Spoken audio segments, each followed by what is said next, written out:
பட்டு ஆசையில தொட்டு புட்டேன் நெஞ்சுக்குள்ள ஜல்லி கட்டு புடிவாரமானே ஒரு கடிவாளம் போட்டேன் மலை நாட்டு தேனே ஒன்ன மடி மேல சாச்சேன்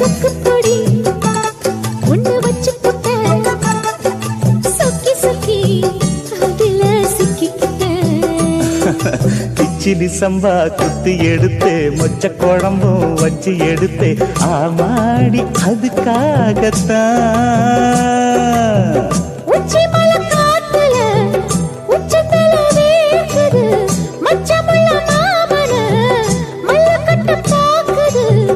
பக்கம் வந்து வருது